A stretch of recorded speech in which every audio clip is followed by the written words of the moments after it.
एक समाचार जिसे मीडिया ने जरा सा टच करके छोड़ दिया।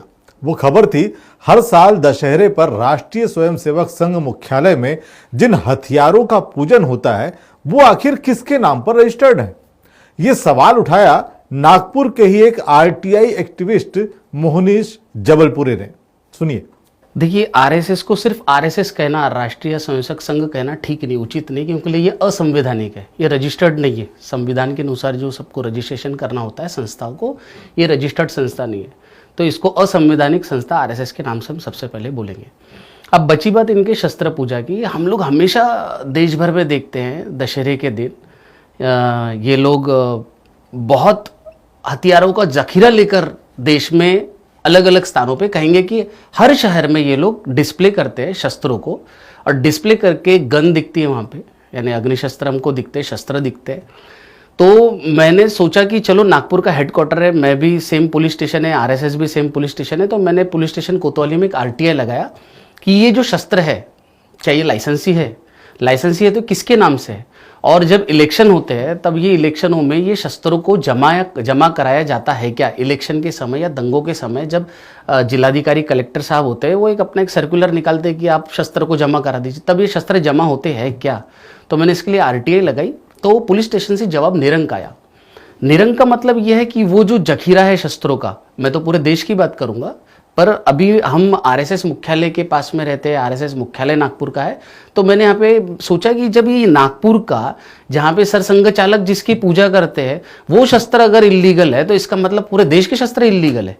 तो मैंने उसकी पुलिस स्टेशन में कंप्लेंट की कि आप ये इलीगल शस्त्र है, आप इनके ऊपर कार्रवाई करिए। जब उसके ऊपर कोई कार्रवाई नहीं हुई तो मैं उस चीज़ को लेकर मैं अभी कोर्ट गया हूँ, और कोर्ट से भी नोटिस इशू हुआ है। फिलहाल ये मामला कोर्ट में है और कोर्ट ने नोटिस जारी कर जवाब दाखिल करने को कहा है। लेकिन सवाल है कि आखिर संघ हथियारों का पूजन क्यों करना चाहता है और इस तरह हथियारों का प्रदर्शन आखिर क्यों किया जाता है। हम इसका भी खुलासा करेंगे, लेकिन इससे पहले जान ले कि आखिर इसी दिन ये पूजन होता क्यों है। दरअसल इतिहास के अनुसार सम्राट अशोक महान ने युद्ध की विभीषिका को देखकर हमेशा के लिए हथियार को त्यागने का प्रण ले लिया था और शांति पर आधारित बुद्ध धर्म को अपना लिया था। वह दिन अशोक विजयादशमी कहलाता है और इसी को आधार मानकर डॉक्टर बाबा साहब अंबेडकर ने उसी तिथि को नागपुर में धर्म परिवर्तन करके धम्म स्वीकार कर लिया था, यानी कि बुद्ध धम्म स्वीकार कर लिया था। अब वो सवाल कि इसी दिन आरएसएस नागपुर में हथियारों का प्रदर्शन और पूजन क्यों करता है, क्या ये कोई धार्मिक आयोजन है या इसका कुछ और मकसद है? नहीं, आरएसएस कोई फेस्टिवल नहीं मनाता। आरएसएस को हिंदू धर्म का फेस्टिवल नहीं मनाता है। आरएसएस अपना स्थापना दिवस मनाता है।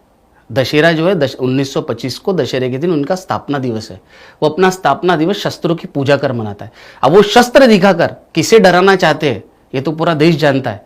इनको जो एक डर पैदा करना है, देश में एक डर का माहौल बनाना है, शस्त्रों की पूजा करते हैं। क्यों हिंदू धर्म के बाकी के फेस्टिवल नहीं है? दिवाली ये लोग इतने धूमधाम से ही नहीं मनाते, राखी नहीं मनाते, होली नहीं मनाते, ये लोग सिर्फ शस्त्र पूजा को टारगेट करते हैं। तो मैं आपको बताना चाहूँगा सबसे पहले कि इनकी जो स्थापना हुई 1925 को दशहरे के दिन हुई, इसलिए ये लोग शस्त्र पूजा वाला सारी चीज़ें वो एक्ट करते हैं, वो एक देश में डर का माहौल बनाने के लिए।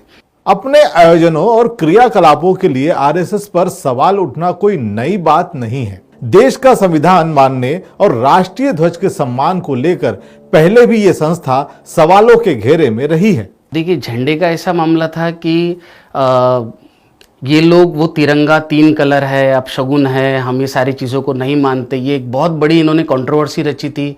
जब ये कंट्रोवर्सी में फेल हुए, और जब फेल होने के बाद में आरएसएस वालों ने सोचा कि भैया हम इसका क्यों ये करेंगे ना, यानी हम इसका क्यों सम्मान करेंगे, हम क्यों इसको लहराएंगे, हम क्यों इसको मानेंगे। ये उनका एक पर्सनल ये होगा। पर मैं ये जानता हूँ कि आरएसएस मुख्यालय हमारे भारत की ज़मीन पर है ना, तो वो भारत के सारे नियम कानून संविधान का उसको पालन करना होगा, और यही पालन के साथ साथ उसको हमारा 26 जनवरी 15 अगस्त को भी मनाना होगा। तो कुछ लोग आहत हुए इससे, और कुछ लोगों ने वहाँ पे फ्लैग होस्टिंग करने की कोशिश की। तो वहाँ के जो मैनेजर है उन्होंने कंप्लेंट डाली। कंप्लेंट के बाद में वो तीनों लोगों को जेल हो गई। अब देश के स्वतंत्र भारत के इतिहास का काला दिन मैं इसलिए कहूँगा कि जब 3 लोगों को अरेस्ट हुई, साथ ही साथ तिरंगा झंडा को भी जमा कर दिया गया पुलिस स्टेशन में। अब हम बोलेंगे कि ये जो राष्ट्रभक्ति सिखाते हैं, जो झूठी राष्ट्रभक्ति की बात करते हैं, इनकी कंप्लेंट पर हमारा तिरंगा झंडा जमा हो गया, जमा होके वो पुलिस स्टेशन में जमा रहा। आरएसएस ने कभी दखल नहीं दिया। 2013 को जब वो केस खत्म हुआ, तीनों लोगों को बरी कर दिया गया, उसके बाद में जिला न्यायालय ने एक ऑर्डर दिया। ऑर्डर में चौथे नंबर का ऐसा था, पहले नंबर पे था तो इनको बरी कर दिया गया है, बास था वो विना मूल्य थे, उसको नष्ट कर दिया जाए। उसमें आखिरी का था कि तिरंगा झंडा या राष्ट्रीय ध्वज रहने के कारण इन्हें सम्मानपूर्वक जिलाधिकारी को दे दिया जाए। तो 2013 से जो आरएसएस जिन्होंने कंप्लेंट की थी, 2013 से 2022 तक वो तिरंगा झंडा पुलिस स्टेशन में जमा रहा। और मोदी जी वो तिरंगा यात्रा कर रहे हैं। मोदी जी वो तिरंगा, अभी 15 अगस्त के दिन उन्होंने बहुत बड़ा फेस्टिवल मनाया, तिरंगा तिरंगा तिरंगा बोल के इन्होंने अपने ट्विटर वगैरह पे भी डाल दिए थे। लेकिन जब तिरंगे का सम्मान करने की बात आई थी तो इसको इन्होंने पुलिस स्टेशन में जमा रखा, और जमा रह के वो 7 साल तक एक्स्ट्रा रहा। मैंने उसके ऊपर फिर मैंने पिटीशन लगाई, वो तिरंगा अभी बाइज्जत पुलिस स्टेशन से जिलाधिकारी साहब को दे दिया गया है। कानूनी रजिस्ट्रेशन और जरूरी बैंक अकाउंट के बिना इस संस्था का कारोबार आखिर कैसे चलता है, किस फंड से इनके खर्चों की व्यवस्था होती है, और क्या इन्हें ऑडिट रिपोर्ट नहीं देनी पड़ती? ऐसे कई सवाल हैं जो आम टैक्स पेयर नागरिक के मन में उठते रहते हैं। अब इन्हीं सवालों को आरटीआई एक्टिविस्ट मोहनीश जबलपुरे ने भी उठाया था। कोरोना काल में इन्होंने बहुत बढ़ चढ़ के बताया था, इनका RSS.org नाम का एक ट्विटर अकाउंट है, इन्होंने बहुत बढ़ चढ़ के बताया था कि हमने 1,10,04,46 लोगों को राशन किट दी। बाद में आया था कि जो पैकेट रहते खाने के पैकेट हमने 10,376 लोगों को दिए। यानी आपको पता है उन्होंने एक एक लोगों को जोड़ा, उसमें उन्होंने एक एक अंश दिखाया कि हमने एक एक व्यक्ति का हमने काउंटिंग किया है। आप मुझे बताइए, जब पहला लॉकडाउन लगा था, इन्होंने जो वो बताया 1 करोड़ 10 करोड़ लोगों को बांटा, इनके ट्विटर हैंडल पे आज भी है। तो जब हम उनका कैलकुलेशन लगाए तो वो 1,000 करोड़ रुपए होता है। अब मैं पूछना चाहूँगा, साधारण सी बात है, जब पहले लॉकडाउन में कोई व्यक्ति अपने घर के बाहर नहीं निकल पाया तो इन्होंने 1,000 करोड़ रुपए कहाँ से जमाए? तो इसका इनके पास में कोई रिकॉर्ड नहीं है, क्योंकि मैं आपको बताना चाहूँगा रजिस्टर्ड नहीं है, तो इनके पास में कोई बैंक अकाउंट नहीं है। तो इन्होंने ऑनलाइन तरीके से तो इन्होंने पैसा नहीं मंगाया, बात क्लियर हो गई। तो इन्होंने ये 1,000 करोड़ रुपए कहाँ से जमाए?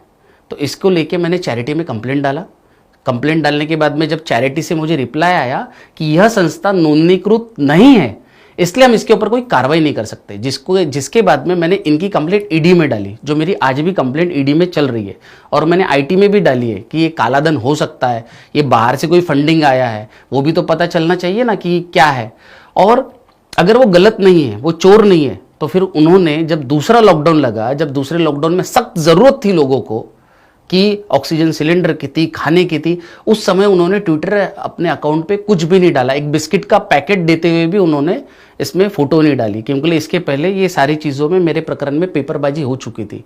तो उन्होंने दूसरे लॉकडाउन में बिस्किट का पैकेट बांटा, ये भी नहीं डाला। तो इसका मतलब कहीं ना कहीं वो चोर है, इससे साबित होता है। और इनका सेम ऐसे ही जो ये पथ संचलन करते हैं, पथ संचलन जब ये लोग करते हैं तब हम लोग देखते हैं कि लाठियाँ लेकर निकल जाते हैं। लाठियाँ लेके जाने की जो परमिशन होती है पथ संचलन की होती है, पुलिस फोर्स को होती है, हमारे यहाँ की फोर्सेस को होती है। वो हम वो जो फोर्सेस होती है वो शांति सुव्यवस्था के लिए सारी चीज़ें करती, मार्च पास करती है, ताकि अगर कोई गलत तरीके से अगर कोई प्लान कर रहा है या वहाँ पे शांतता भंग करने के काम कर रहा है तो उन लोगों को एक मैसेज जाए। पर बाद में हमको पता चला कि यार ये जो पथ संचलन करते हैं, ये जो लाठी लेके लोग जो घूमते हैं, मैंने उसके लिए मैंने आरटीआई लगाई कि इसकी पुलिस परमिशन की मुझको कॉपी दी जाए।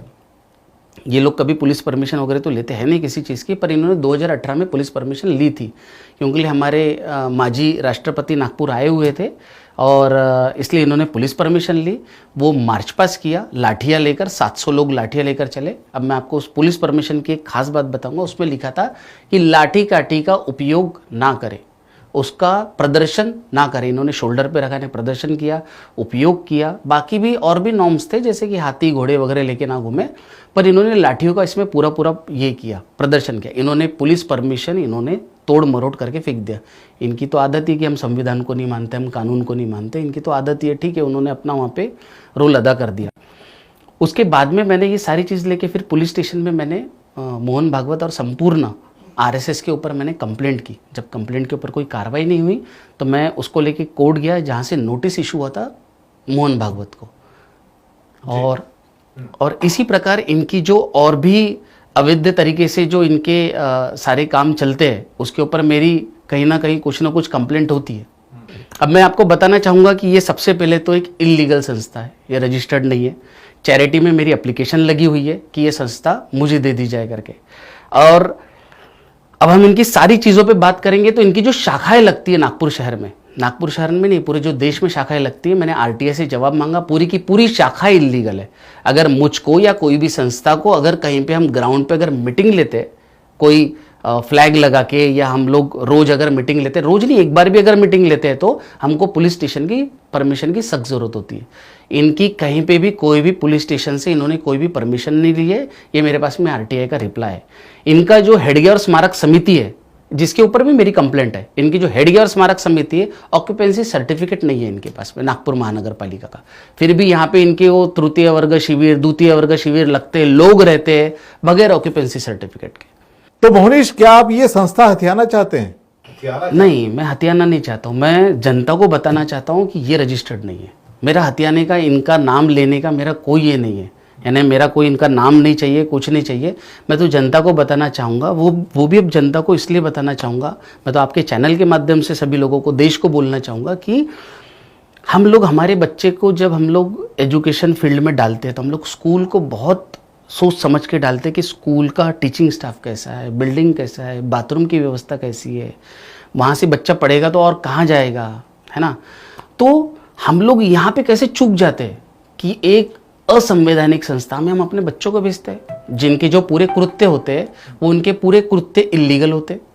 इनके जो पूरे जो कृत्य होते हैं आप देख लीजिए, जैसे अवैध मार्च पास हो गया, इनका अवैध शस्त्र पूजन हो गया, इनकी बिल्डिंग का ऑक्यूपेंसी सर्टिफिकेट नहीं, इनकी जो शाखाएं लगती है उसको पुलिस परमिशन नहीं, और सारी चीज़ों की मेरी पुलिस कंप्लेंट है और मैं कोर्ट में लेके सारी चीज़ें खड़ा हूँ।